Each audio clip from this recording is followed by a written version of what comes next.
Hello and welcome to another edition of Sharpe Takes. Today I'm delighted to have as my guest Dr. Nicole MacTavish, who is currently the superintendent of the Middlebury Area Technical Center, referred to as Hannaford Career Center. She comes from a broad background in education, starting out in Washington State, some work with the U.S. Army, and now in Vermont, overseeing career and technical education. It's a delight to have you here, Nicole. And the theme of the show remains, where are we now with public education? Where do we want to be? How do we get there? And how do we pay for it? So what is your perspective on this? Well, it seems clear that something needs to change, right, in Vermont public education, just because it's a huge burden on taxpayers, and it's spread out across the state in a way that I don't think is long-term sustainable unless we have a big change in housing and influx of people coming to live and work here. I think getting there from where we are now to where we want to be, though, I think is going to take a little bit of time, because it's going to be such a giant change to a system that's been working for quite a long time, that we have to think carefully about each step that we take and all the ramifications that are going to happen, and in what order we take the steps. And, there are three pieces to it, right? There's governance, and then there's quality, and then there's funding, and they all go together. And really, you can't do any one of them before you do the others. So that makes it harder for our elected officials, because they have to think through all the problems and put them all together at one time, rather than sort of doing them in one at a time in any particular order. So that makes it tough. Yeah, it's a challenge, and the governor's put forth a proposal, which he's been reluctant to do in the past, which has created numerous other proposals that are sort of on the table. One of them is the size of districts. And another is how will CTE play a role? How do you see CTE playing a role in educating our kids? Well, I think career technical education is critical. It's critical not just for having students be really well-rounded, right, and having the skills that they need to either go directly into the world of work, go into advanced training, go into college or university, or go into the military or other service. But it's also really important for the state of Vermont and the economic development of the state of Vermont. Given the current other stressors on the system, right, housing, salary, are very low unemployment rate, it's clear that if we want to grow, well, even if we want to maintain, but for sure if we want to grow, we have to grow our own technical experts and industry experts in the state of Vermont. It's very unlikely, until the housing crisis is solved, that we're going to be attracting lots of people into the state to take on the much needed roles, especially in the manufacturing industry, in the healthcare industry, childcare industry, most of the industries that we all know we need folks in: plumbing, electrical, HVAC, all of that. And that's what we do in career technical education, is we train those industry professionals. So as part of this larger reimagining of what the public sector should look like in education, I'm very hopeful that we're leaning very strongly into career technical education, because without our future graduates, we're not going to be able to maintain the industries and the professionals that we need in the state of Vermont. So it's a really critical piece. It's a small part of the funding, but it's a huge part of what we need, both on the kids' side for their own education and for their interest in their high school experience, but also on the economic side. And the CTE centers, we also train adult learners. Hannaford Career Center trains over 200 adult learners each year, and most of them go into the medical fields. And we all know how much we need that pipeline of people going into the medical fields. It occurs to me that there are two really significant barriers to doing a better job or expanding career and technical education. One is simply geography, access. Right. So for a student in Bristol to get career and technical education, they have to find transportation down to Middlebury. And the other is financial, because sending schools, like our local high school, and all the students that come to you are coming from sending schools. So those sending schools have to budget for X number of students. So on the one hand, state statute is that every high school student in the state has a right to career and technical education. On the other hand, school districts are need to put into their budget for X number of students. And if it happens to be 10 and 20 students decide they want to go down to the technical center, that's just blown their budget up. So that affects the counseling and the guidance or the work within the academic high school to keep their budget under control. Yeah, the way that Vermont has organized career and technical education as far as funding is concerned is pretty unique. And it does create tensions within the system. For good or for bad, when a student comes to us from a sending school district, part of the sending school district's budget comes to us, follows the student. And one of the big pieces that we've been advocating, so all the career technical centers are in a group called VACTED, Vermont Career Technical Education. And one of the big pieces that we've been advocating for from the beginning is a non-competitive funding formula, right? One that doesn't disincentivize high schools from sending kids to us, and one that allows us to have to understand from year to year what our budget is going to be without huge fluctuations from year to year. So that is part of the, I think, tension with designing a new system is how do you create a system that's non-competitive so that the kid follows their dream without it affecting the sending school negatively, right? Is there a plan on the table? How would we do that? I haven't seen anything being put forward to date. The different states do things different ways. Career technical education is funded as many different ways as there are states that fund it. One way that I have experienced on the West Coast is career technical education centers called skill centers or regional centers or whatever the title is, having a set number of seats based on what their capacity is. And then based on the catchment area, how many high school students live in that catchment area for that high school, having a set number of seats predetermined for that school based on the just population. And then the funding going to the Career Technical Center based on the population rather than how many students a high school sends. So for example, if we stayed with the catchment area of Addison County, Middlebury might have, let's say, 200 seats and Virgins has 100 seats and Mount Abe has 100 seats or something. But instead of that money being pulled from the budget of the high school, it comes directly from the state just on a per seat basis that is predetermined, and then there's no disincentive because there are already 100 seats for your school. You might as well send 100 kids, kind of thing. And I'm just using those numbers as round numbers. Sure, I understand. Certainly, they're not the right numbers. But that allows the funding to come to the CTE center, so we know year to year what our budget's going to be, and it allows the sending school to not have to worry about as many kids who might want to take CTE. But that is a challenge, right? It's a challenge to do because it would completely change the way that we directed student funding in the state. It might, but it's certainly not something that's even been put forward. But something like that, something that's a little bit more creative than having the money follow the kid, because any scenario where the money is following the kid is going to be a problem. Take money out of some location. Right. Yeah. Or there are other scenarios in states where you can have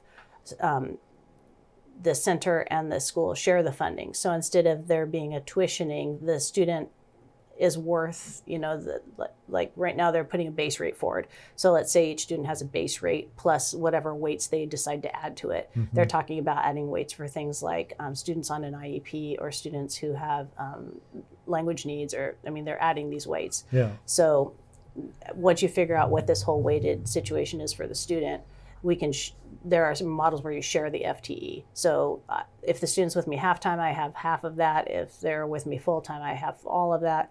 But I'm interested to see some non-competitive, non-follow the kid funding mechanisms that might make it easier for sending schools. Because genuinely, our sending schools are wonderful and want to help kids and send kids. And also in these tight economic times, it is really hard on them. If 10 additional kids go, as you say, than originally planned to go, that can be a real problem. Especially if you look at a really small district like Lincoln, it can blow up a budget pretty quickly. Yeah. Or for us, if we budgeted for a certain number of kids and we don't get that, then suddenly I have staff which I don't have funds for. Yeah. Right? So it goes the other way too. Yeah. Right. Yeah. So my big hope is that as we move forward in this process, and it seems like we're starting to get into some of those weeds, is how do we figure out a way that doesn't disincentivize kids taking CTE, because we're all depending on them. Yeah. So I have this notion, what if your school district that you're a superintendent of covers the entire county, right? Right. And so what if that school district actually was responsible for all the students in Addison County 9 through 12? That school board then would run not only the Hannaford Career Center, it also run Virgins High School, Mount Abe High School, and Middlebury High School. So that would all be one district. So it doesn't solve the geography problem. Right. It might solve the economic issues if it's one budget for that entire county. Right. They do have systems in the nation where you have only high school districts that are similar to what you're describing. So there are models out there for that kind of thing for sure. And then the other piece that might make that work better is because you're combining then the academics with the career technical education. It makes it more of a seamless blend. Right. Yeah, it seems to me there should be no barrier between taking AP Calc in the morning and auto technology in the afternoon. Correct. In fact, we have kids that do that. Right? Yeah, but it's a challenge. It is because they have to take a bus ride from place to place. Correct. Yeah. And one of the limitations with the hard work that's ahead of combining districts in some way, shape, or manner is it's pretty hard to move a career technical education center, just because they're purpose-built with all of the required safety and HVAC and equipment and wiring and ducting and huge pieces of equipment. It's a pretty tough chore to move CTE around. It's easier to move classrooms, but right now, one of the challenges I think we might face in Addison County, let's say they made Addison County all one big district. I'm not sure any one of the schools could fit all those kids. So Middlebury might be biggest, but still I wonder if they could fit all of the kids if they decided to make them one school. So it's going to be, there has to be construction funding at some point in this journey. Yeah. Obviously, it's probably not going to be at the beginning, but if the intent is really to combine over time, then we're going to have to build some more regional, larger schools, right? Yeah. So, my little dream is we build a new, what I refer to as a comprehensive high school, meaning it's seamless between tech and academic courses on the same piece of property somewhere in the center of the county.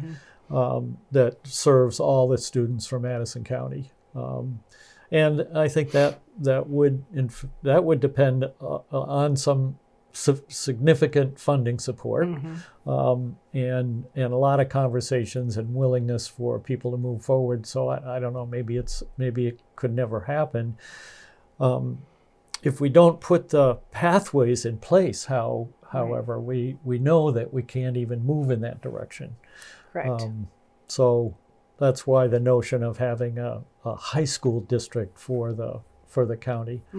Also, I think a concern among many citizens is what about my community elementary school? Correct. People are very passionate about keeping them, and I think they should be to a point. We look at Ripton, for example. If you're talking 22 students, which I think is the number I heard, for the entire school and 3 students in a combined grade, I think that's pretty difficult to deliver quality education to those children. And it's certainly difficult to have those kids form peer groups that recognize social interaction and that sort of thing. That's kind of important in those years, I think. So, yeah, we have a big challenge in front of us. We do, especially, with construction costs nowadays. A comprehensive high school, like you're describing, is probably up in the 150 million range, I bet. I was thinking twice that. Were you? Yeah, for sure. I mean, especially with what's going on in the nation, with all construction costs probably going up. Yeah. But the nice thing about an approach like that is you're doing purpose-built buildings, right, that are designed for the purpose that you have in mind. And you can you could make those seamless transitions in that kind of an environment for sure. Yeah. And I think there's advantages on the other side. Middlebury High School and Tech Center property is center city. That's valuable real estate for, you could easily turn, not easily, you could turn Middlebury High School into a senior living facility, or the football field could be condos. I mean, those are inside the community valuable pieces of property, especially I think Middlebury and Virgins, sort of city center type properties. Bristol is a little different. It's sort of outside of town, a few hundred yards, not very far, but not. It's not center city property like Middlebury and Virgins are. Yeah, I mean, I couldn't even begin to think of how you convey all of that public property in a seamless way, because you need the capital out of that stuff in order to do the construction. So it would be a challenge. Oh yes, far-fetched maybe. Yeah. So how are the programs running at your school now? Are you fully enrolled, so to speak? We're just starting enrollment right now. So all of our sitting schools have done their pre-registration, where the students actually say which classes they want. And then the sending schools have to take all of that information and turn it into a schedule. And then the students are actually scheduled into the classes. So we kind of have to wait, because sometimes students say that they want to take a class, but then at the end of the day, it conflicts with something else. And so they can't take it, which is always a disappointment. So right now we are just starting to get our numbers back. So I don't really know for sure what we're looking at for next year. I do know that our auto and our diesel programs are definitely full. They're over full at this point. So we'll have to see how the registration process works. And then we have, we have 18 programs in all. About 6 of those are pre-technical courses, which are generally taken by 9th and 10th graders, although 11th graders can take them as well. And those are the programs that are every other day, that are sort of an introduction to a field. And then we have our technical programs, which are the everyday for 2-hour programs. And those are where the students earn their industry certificates and their college credits toward those career paths. So right now we're looking pretty strong across the board. Our community and our students and our sending school districts really do value the programs that we have, and we work really hard to align them with the needs of Addison County. I work closely with the economic development people, Fred Kinney, and with the Chamber of Commerce, Phil Summers, to determine what we need here in Addison County. And obviously we need healthcare, we need manufacturing, right? We need culinary arts, we need construction, auto technology, diesel technology. So the programs that we have mirror the industry in our county. And that's, I think, really one of the strengths of CTE is it's not hyper local, but it's local to your region and what industries are they're needing students to move into. It has to be a challenge, though, between what students' interests might be it is. And what industry or community needs might be. Right. So you need HVAC people. Right. Do you have students who are interested in HVAC? Right. Healthcare, I think, almost any sector of the healthcare economy is really desperate for quality employees at this point. Seems to me. I'm on the outside looking in. Right. Is that the kinds of thing that you're facing when you design programs or It find definitely students? is. We feel pretty lucky because most of our programs are really pretty popular and also mirror the industry. I would tell you that us, along with all pretty much all CTE centers struggle a little bit with the field of manufacturing, just because I think it's a schema that kids don't always have, like what that means.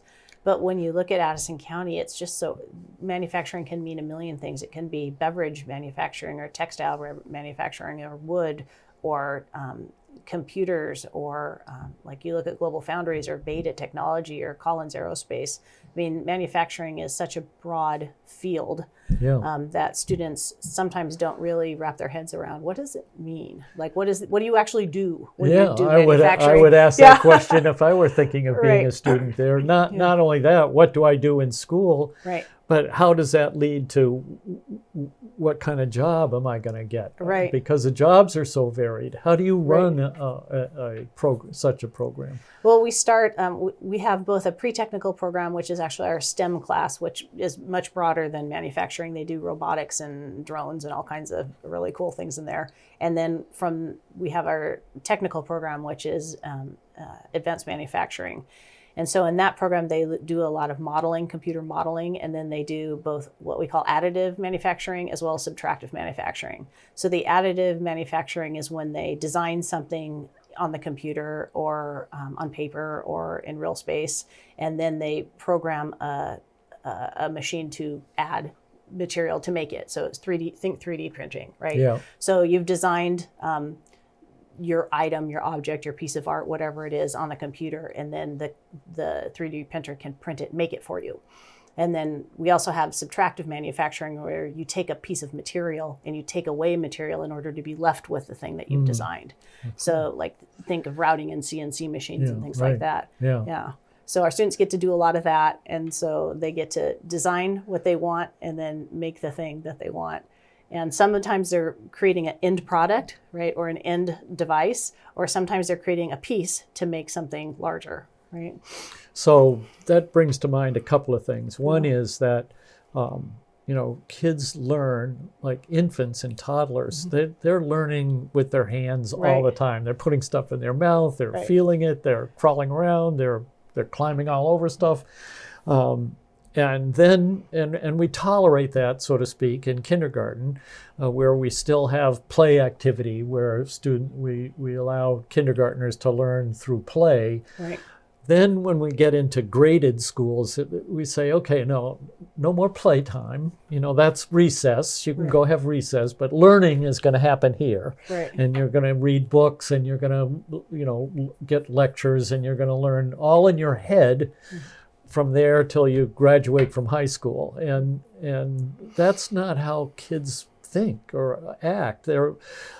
Most of us continue to learn by doing things. Right. And so experiential learning, like making something, can be really attractive to a child.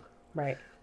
Well, I think it's a huge piece of public education. And at least a lot of the kids that come to us, they really crave that part, right? They're generally successful also in their high school. Some students are not as successful in their high school, and they really want to have more of a full day CTE experience.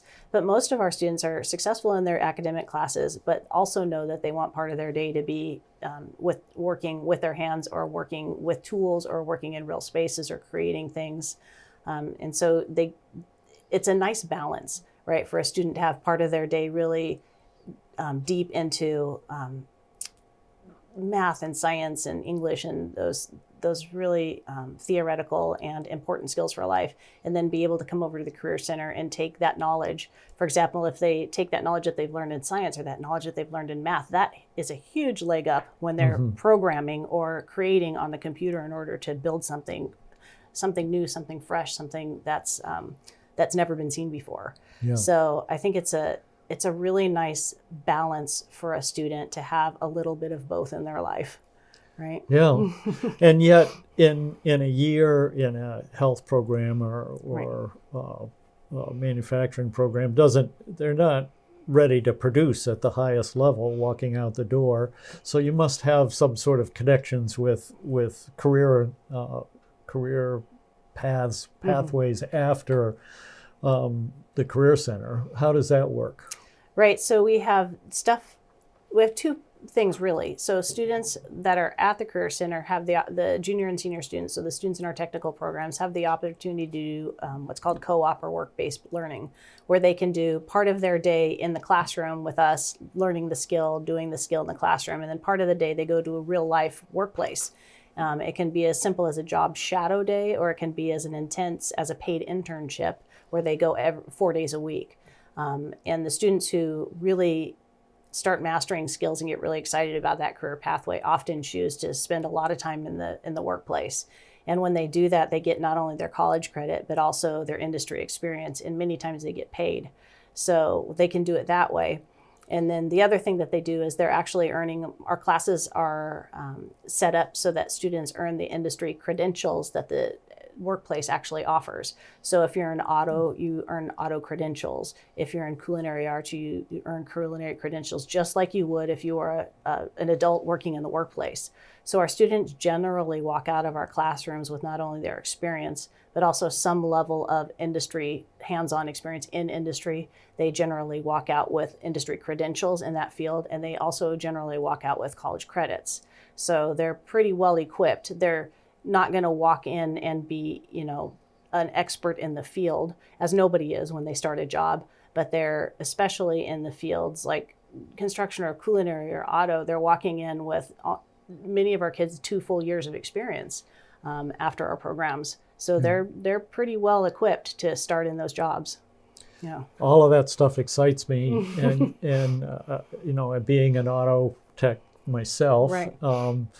and thinking about, how do we spread this more in our state? How do we have more students access to it? And I just haven't really fully figured that out, except I think that that's a big challenge for our legislature and for the governor. And I don't see the plans coming forth so far are going in that direction. It's more focused about high school kids getting to college, which is okay. I mean, we do need that, but we also need kids going forward in technical programs. Right. In the state of Vermont, we're a little below the national average of the kids that go on to a 4-year college or university. It's about 50% in the state of Vermont. And, contrary to what a lot of people believe, most of our kids actually go on to either a technical school or a post-college training. Once they find that passion, they're all about it, right? So I think part of it is making sure that because a student is going to career technical, we still know that they have an opportunity and probably will, in fact, find their way to post-secondary training.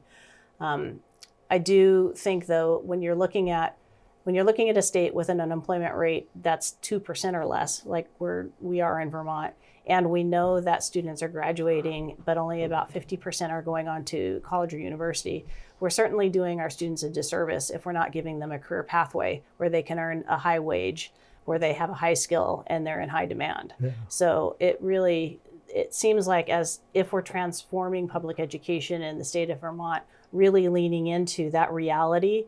And I think that obligation to students to ensure that they have the ability to earn a wage that they can take care of themselves and their family and stay in Vermont, and also add to our economy, where we certainly need tradespeople in every way you can think of. Yeah, absolutely. Yeah. So I just want to reinforce what I heard. Yeah. So I think we graduate from high school a very high percentage of our students, 98% or something like that, which is as high or higher than any other state.